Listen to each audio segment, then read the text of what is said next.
When you take a look at Allan Walsh's client list, you'll see a lot of clients from overseas. Czechia specifically, that bond between Allan and Czech clients is so strong. But thank goodness Saley exists for people like Allan who need to do a lot of business overseas and go overseas to talk to these clients. Saley is an eSIM service where you download it once, you go to the App Store or use the QR code that's on the screen right now, and you download Saley, and it's an eSIM that you can use worldwide. You save time, you avoid scams, it minimizes roaming fees, which are always crazy when you're traveling all over Europe to meet with your next client. You can stay connected super easy, so you have internet wherever you go. It's compatible with iOS and Android devices. You get 24/7 support, and if you don't like it, you get a full refund. So why not try Saley today and use our code AGENT So go to saley.com/agentp and use the code AGENTP to get 15% off of your first purchase. That's AGENTP, saley.com/agentp. That's like the letter P, agent, you know how to spell agent, and then the letter P to get 15% off of Saley, an eSIM service I can't recommend enough.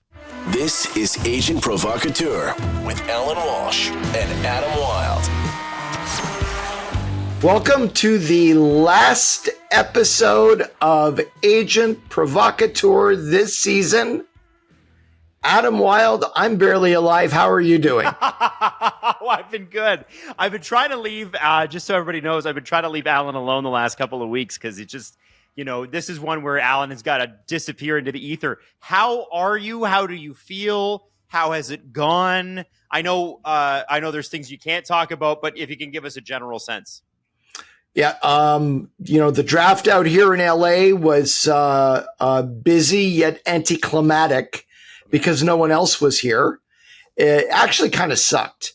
And all I did was field calls from GMs who all complained that they weren't, physically at the draft and didn't have everybody together in the same city under this. And I'm like, well, why did you guys vote for it then? Owners, right?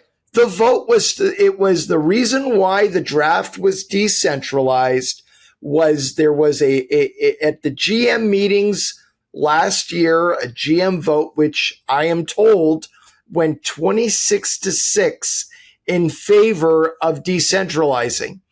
I don't know who voted because literally every GM I spoke to, except one, said, yeah, this is no good. We got to go back to the way it was. Wow. Well, I guess they will next year. I know Gary and Bill were like, hey, give Steve Meyer a chance. And I thought, Allan, it might be like the NBA one, which is so good to watch. It's a 2-hour watch.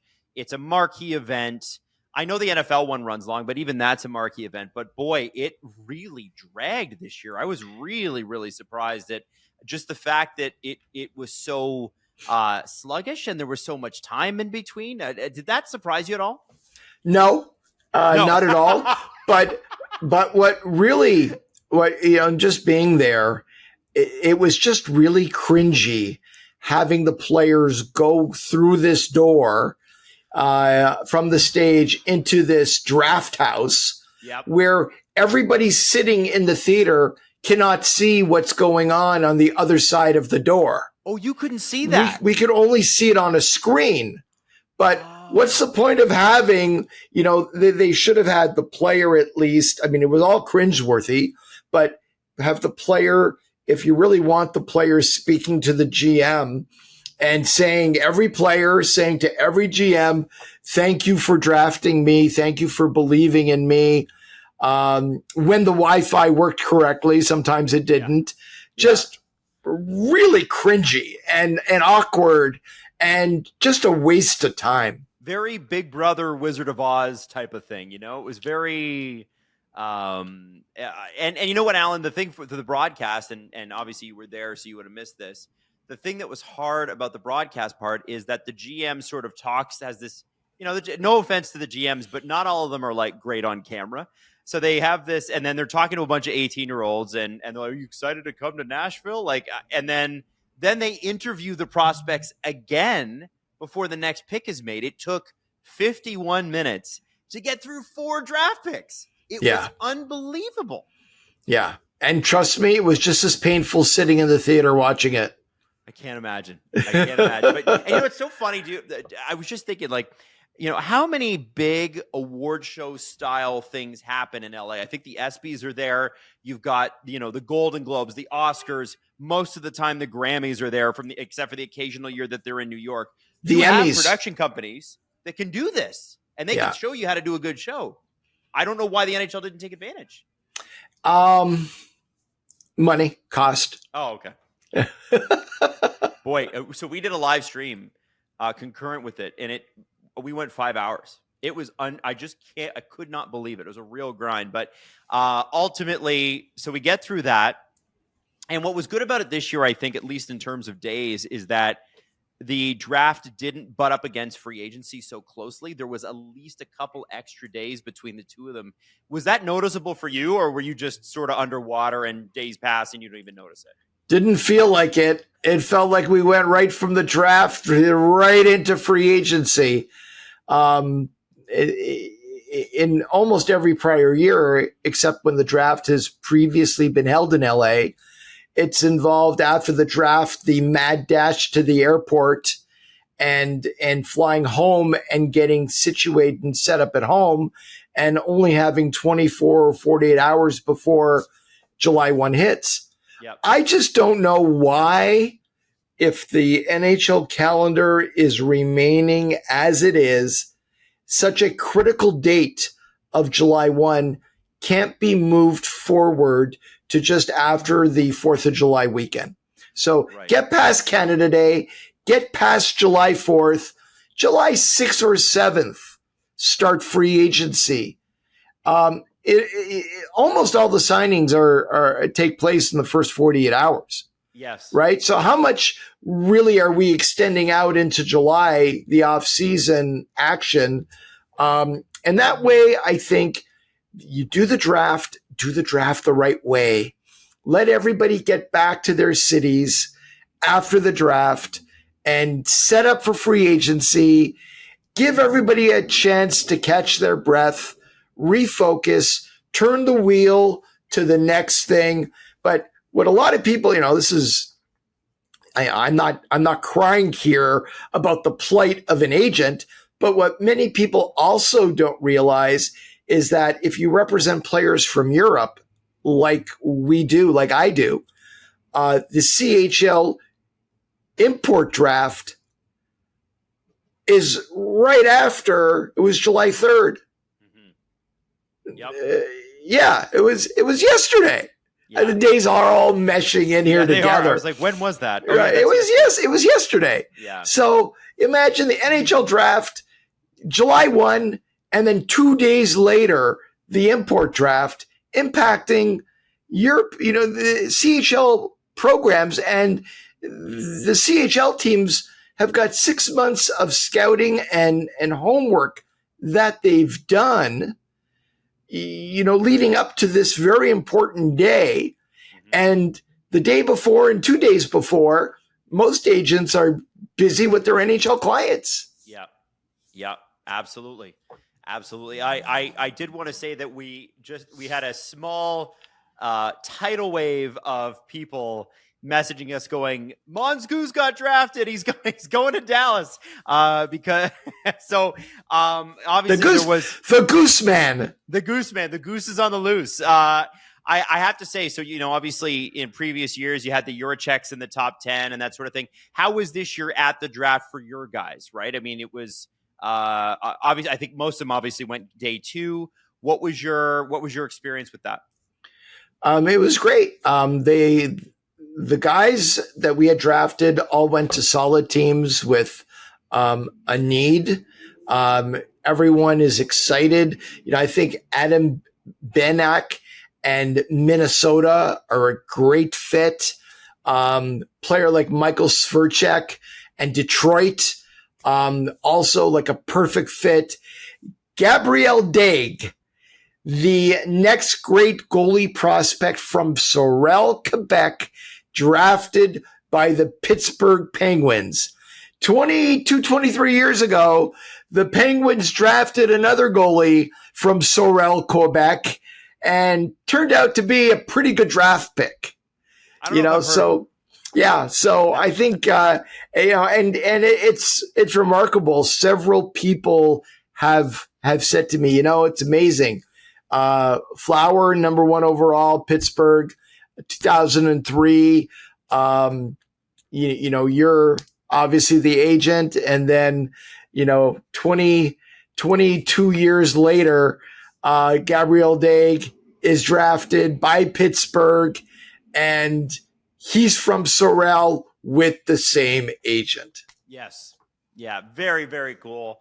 You know what, Allan, going into free agency, I almost thought like, geez, I wish Marc-Andre Fleury had stuck around just one more year. It feels like there's a real need for goaltenders in the NHL, which is great for Gabriel. But there's a lot of money being thrown around, and it's funny you say that. I don't mean to cut you off, but it's funny you say that. July 1, I got called by 5 teams asking if there was any way Marc-Andre Fleury would unretire. And well, he's made it pretty clear for now that he has no intention to play next year. But you talked about the goalie market this year. Thin. 5 teams calling, and they were prepared to make serious offers on 1-year deals to entice Flower to their city. Well, a tremendous credit to him for obviously his career, but also just what he brings to a team in terms of like a locker room and that sort of thing. He's a great guy. We were actively wondering in our newsroom if that might be a possibility, just because, I mean, the inducements are pretty unbelievable. And, it's interesting, Allan, the cap goes up in a year where the marquee free agent is off the market before the market even opens. The marquee agent being Mitch Marner. And so, it must be, I know we're years behind here, but it must be nice for you as an agent to see guys starting to get paid more again, and that there's actual progress there. Did that hit you at all? Is that something, or is that just, it's like, that's background noise. You're not really worried about that, because there were some mega deals given out to people, I think, that surprised some. And then there were some deals that were much cheaper than a lot of people expected. So I kind of wanted to get your thoughts on that part of the market, our first free agency with a rising cap like this. Yeah. And I think that, some of the deals we saw out there July 1 and leading up to July 1, guys who re-signed with their own teams, certainly reflected not just the rise in the cap this year from 88 to 95.5, but also 100% is a factor, taking into account the jump next year and the year after. Yeah. Now, we talked early on about where the cap was going, and before the numbers were announced. And I have maintained that the cap is still too low based on where revenues are and where they are projected to go. My calculation for year 3 in the release of the 3-year cap projection, which is around 114 million, that year will actually be around 120. Wow. Like, there's no way it'll be under, because if it stays at 114, the league will have not paid players compensation wise anywhere near 50% of HRR, and will need to top up that amount by cutting checks for 4, 5, maybe even 6% of every single player's contract in the NHL to get the player up to 50%. There'll be a shortfall. And nobody wants that to happen. It's already going to happen for last year. the players are getting all of their escrow back and probably will be getting somewhere between an extra 2 to 4% based on where the final numbers go. That's significant. Okay. And I think going forward, while escrow pretty much has been removed as a issue for players, we might start this season at 3% escrow. And I would expect that by December, January, that 3% escrow would be reduced to 0. Okay. So the blended escrow rate for the season will be no more than 1.5%. Which is great, because there are certain years where it was up at like 15%, right? Right. Yeah, oh, in the 20s. In the 20s. Wow. Unbelievable. Yeah. Well, good to see that, us starting to get away from COVID too, which is, the further we can put that in the mirror, the better. Now, I want to talk to you about one of your friends. One of the guys that is, I think, probably the most respected on the media side ever. And that is Bob McKenzie. During Free Agent Frenzy, he announced that he will go from semi-retired to fully retired. And he likes to joke now that he went from the insider to the outsider, doesn't know what's going on. Still broke some news over the course of the day, too, because he's Bob. But I just want to talk to you about, your career and his career largely happened at the same time, right? Like, he was Hockey News as you were starting as an agent in the mid-90s. And obviously he made his way over to TSN and became the original insider, which is something that everybody is sort of cosplaying it being. I think there are very few people who can actually do it. Bob was the original. And I just want to talk to you about how hockey media has changed over the course of his career and how much effect he had on that. And I know that you and Bob know each other quite well, going back a long ways. How did you guys meet? That sort of thing. Share a little on him. So, Bob actually was in the business for 40 years. So when I got in, he was already becoming the Bob father. He was the king of scoops and breaking news. And he also wrote prolifically, both in the Hockey News and TSN. His TSN column really was incredibly influential amongst everybody in the industry. And he would write columns, 2-3 times a week. I met Bob for the first time at the World Juniors in Winnipeg in 1999. He came on our show as a guest and talked about it. And so did Gord Miller. Yep. So I think it was Christmas Eve, and Gord tells the story. He told the story, and it's a great story. Gord was having dinner with Bob, steak dinner. Bob was away from his family for Christmas, young family, was in a surly mood.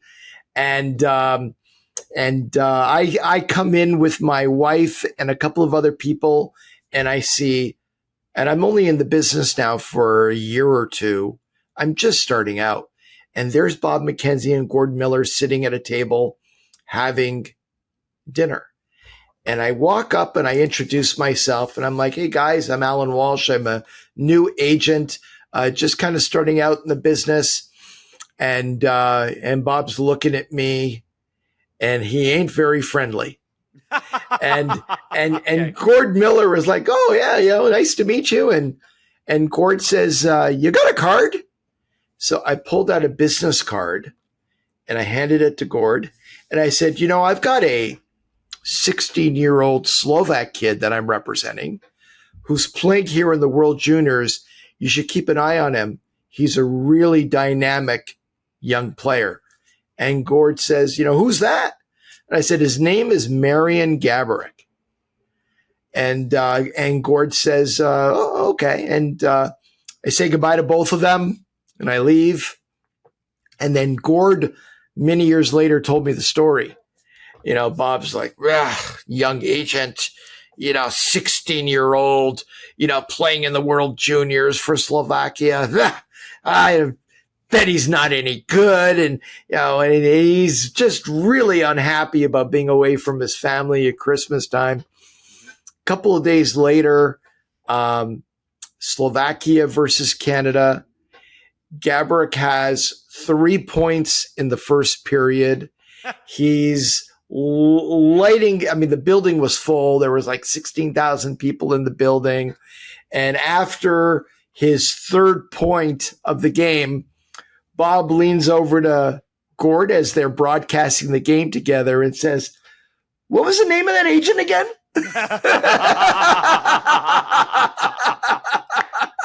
That's awesome. So, Allan, what? I think this is an interesting question because we all follow these guys. It's your Elliot Friedmans and obviously SDPN's Chris Johnston and a few other guys. What is it that makes a good insider like Bob? Why do people respect him? Why do people talk to him? Because that's always I think it's a really important thing. That's a skill to get people to share information and to find scoops as a journalist. What was it that made Bob somebody that was so well respected? His integrity. What Bob did is he was extremely careful of never sharing information that was confidential, never sharing. Just think about it. For years, he's gotten 10 top NHL amateur scouts to send him confidentially their scouting lists of the top 100. And based on that, Bob would go through all of the lists. He would know which teams are higher on guys than other. He would blend the lists together and come out with the TSN rankings. There's a reason why Bob's rankings every year literally is how the draft falls. Yes. Right? Incredibly accurate. Take NHL Central Scouting, their list, all due respect, the work they do and everything else. They're all over the map but Bob's list that comes out, his TSN rankings every year are right on the money because he's got a third of the league sending him and only him, no one else, their internal rankings. Yep. It's phenomenal. And he would never, he's so well trusted. Nobody has concerns that he would ever share with another human being any of the information that he accumulates. He'll talk to a GM and he'll talk to an agent in the middle of a contract negotiation and pick up information that the other side would love to know. And he would never share it. And I know, and I have heard time and time and time again, he would have a scoop that would be breaking news. But he was told in the process of all that, you can't say anything right now. And he honored and respected that for people all around the league. So it was his integrity and his honesty and quite frankly, he's a remarkable person. And one of the great blessings of my life and my career was being blessed with Bob McKenzie's friendship. And nothing really meant more to me because I admired and looked up to him so much when I got into the business. And I admired him before I got into the business. Yeah. But for the people who have an opportunity or had an opportunity to get to know him, he's such a good friend and such a good person and willing to help. Such a dedicated family man, who, his kids, Cindy, his wife, his grandkids mean the world to him. He's written some amazing books that if anybody hasn't read Hockey Dad, who has kids out there playing hockey, go buy that book. He's, published other books, just great stories in there. I keep urging him to write another book. We'll see. But he was just ready to slow down. He slowed down about, 5 years ago, and went to part-time status. I think he's really excited to be able to dedicate his time to his family, to his grandkids. And that's great. That's why you work. That's why you work so hard. So you're able to do that at a time when you can still enjoy it.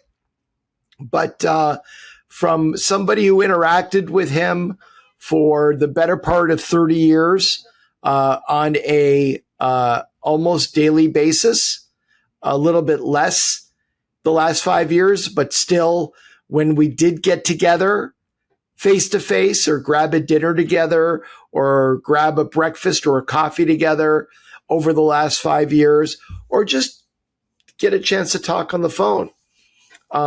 It is always a pleasure. And, the one thing about being with Bob, and Bob and I were together many New Year's Eves, World Juniors, all over the world.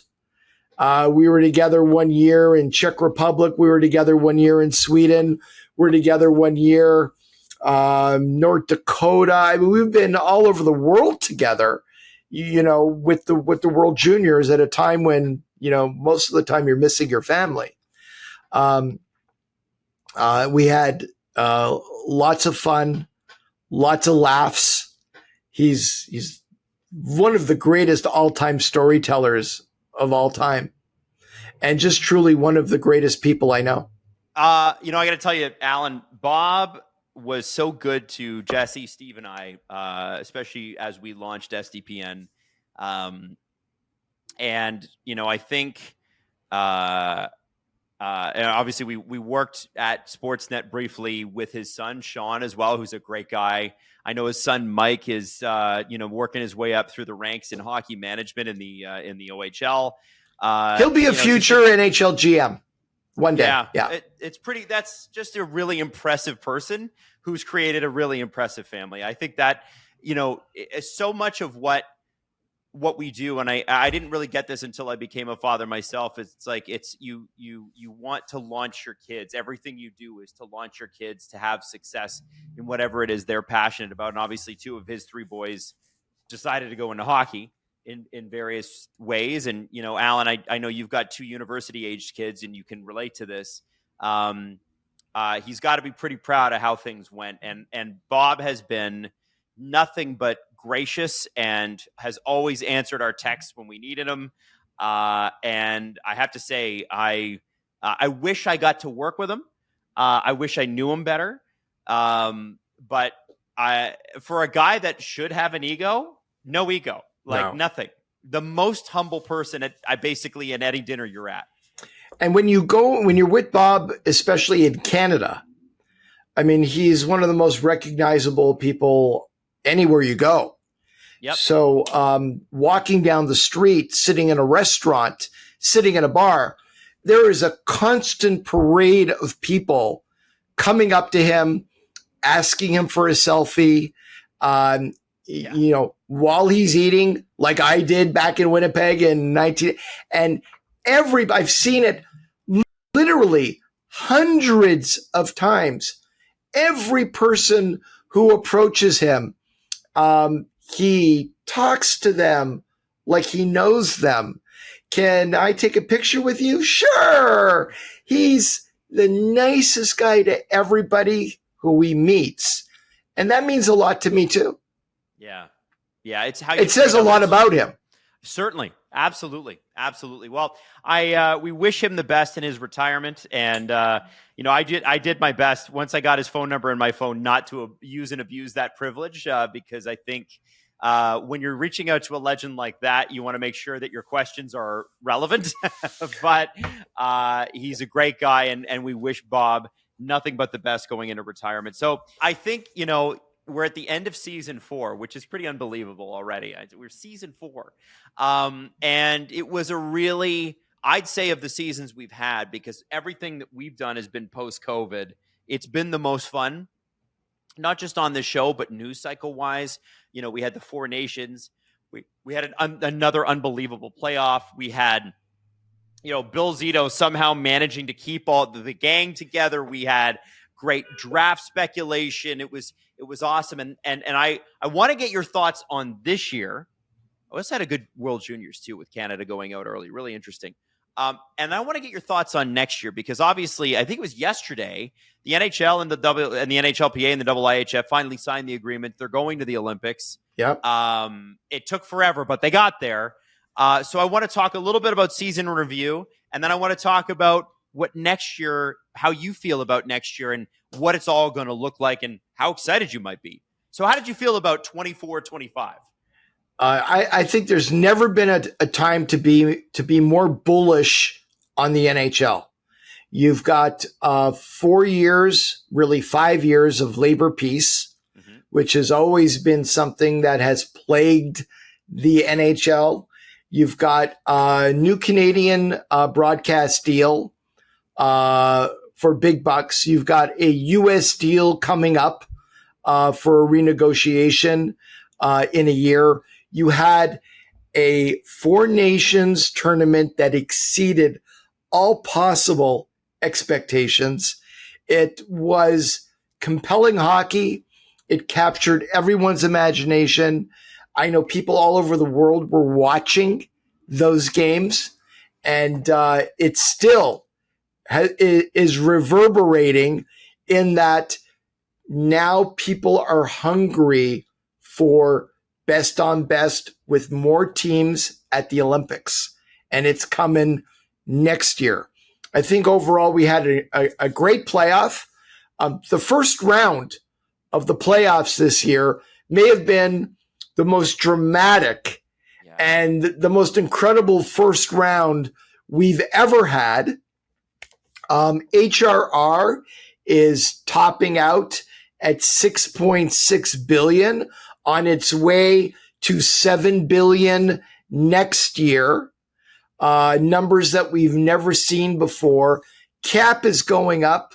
This is the time I think the NHL is hitting a very unique time in its history and in its place in the sports business. Maybe never since 1994, when the Rangers won the Cup, has the NHL felt this hot. Wow. So from from that standpoint, we are poised to have a lot of fun. Hockey has never been in a better place. The players with the rising cap are being paid more money, which I'm personally very happy about. Of course. And I get to see you Yes. every week with Jesse and do a show together and talk about hockey. So overall, this has been a great year. It's been a great year for the NHL, and I think next year is going to be even better. Do you want to do a season 5? Do I want to do a season 5? Let me think about it. Okay. Yeah. and I guess lastly, first off, I just want to say this has been, to me at least, our most fun season. I've really, really enjoyed the topics we've gotten into. There's labor discussions, there's everything. It's so insightful. And you know what I love is underneath every single time we do this show, we get comments from people unprompted going, "This is the most underrated show in hockey."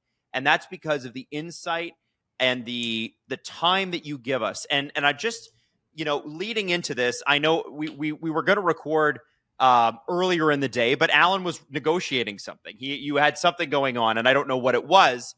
And I know after this, you're going to pick up your phone and you're going to have like 40 messages. The fact that you can donate an hour or 45 minutes or whatever it is, even once a week, is crazy. You know, I've met your wife. I've talked to her about your schedule. You are constant. And I know free agency day, you got up at what, 3 a.m. LA time? Yeah, I was in the office. I was in the office at 3:50.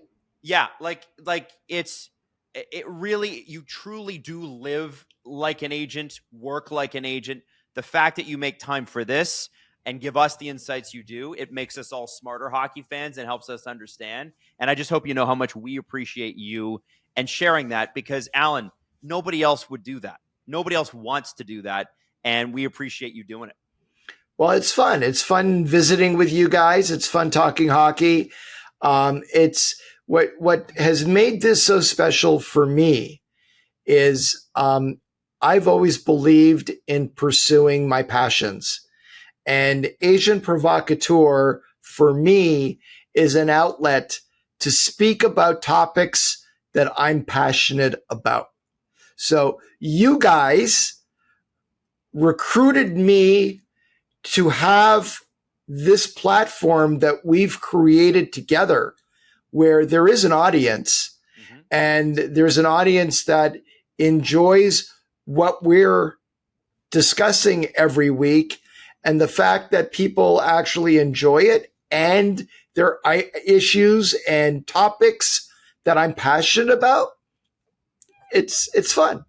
Well, and I think there are a lot of hockey fans out there who care and are interested in the business of sport. And I'll tell you, the highlight for me this season was you and Jesse and I going to London for the Ivy School of Business. Not only is it nice to be together, because we never see you. Like, we see you maybe 2-3 times a year. You're very busy. And also you live on the other side of the continent. But the thing about this, and Allan, I'm going to speak about you as if you're not here right now. You had to be there, but we were in this big conference area that's a big stage. And there's, you've got, before us, they had the big Formula One panel. After us, they had like the big MLSE panel. So they had like Phil King, who's heading up the businesses for Maple Leaf Sports and Entertainment. And basically nobody stayed for that because Allan was out in the hallway and said, I'll answer any questions you have. And so we had just done this hour-long podcast in front of everybody. And then Allan is holding court with probably 60, 70 kids from this business school and answering questions about negotiations and what HRR is, and owners and players and managing relationships and all. And you could just, these kids who are passionate about sports business were frothing at the mouth to just get a question in. And the way that you handled it, for me, it was very, very special to see. And I know for Jesse too, who is listening in but not on the camera right now. It's very special to work with you, Allan. I'm so freaking pumped that you want to come back for season 5 because the show just keeps getting better. So I the last question I have for you is, what are you doing this summer? Well, great question. My daughter, who is a junior at Berkeley studying film and English, is taking a summer abroad course in London. Oh. And she's over there right now. In the classroom and experiencing the pubs and having a great summer. She's going to travel on the weekends. My son just graduated from university and is working on Capitol Hill for a congressman. So he's, up every day early with a suit and tie, working and walking around Capitol Hill and the House of Representatives, just soaking it all in with his first job. So quite the time to be in Washington, let me say. Holy let me tell you. So, our plan is I'm going to go over to Europe for a client's wedding on my own. Then I'm going to head to London. My wife's going to meet us there. Hopefully our son can get away and come over to Europe as well. We'll spend a week to 10 days together as a family together there. Come back to LA early August and spend August as much time as we can together as a family before daughter goes back to Berkeley for her senior year. Son, my son's taking the LSAT. He's going to be focused on that. And before we know it, the footsteps to rookie camp will be upon us. And here we go again. Yep, absolutely. Well, listen, have a great summer. I'm very jealous of your daughter. London is my favorite city in Europe. What a great place to be, especially in the summertime. How amazing is that? And enjoy your time. And I'm looking forward to when we kick things back off again here in September. Thank you. I'd like to say one thing. I want to thank everybody. I get your emails. I get your messages about this show. And, generally 90-95% of the feedback is really positive and very nice. Many people I speak to say, "Oh, by the way, I watch this show. I watch Agent Provocateur. I liked when you had this guest on, or I liked when you talked about a specific topic." About 5% of the emails are, "Hey, Allan, go fuck yourself," and that's are they from a Barry Getman? A Barry Getman? and that's fine too. Everybody's entitled to their opinion. But Adam, you and Jesse and Steve, you've all become great friends. I'm a huge fan of all of you guys and the network that you've built. And I feel very grateful that you've given me the outlet to do something like this with you guys together.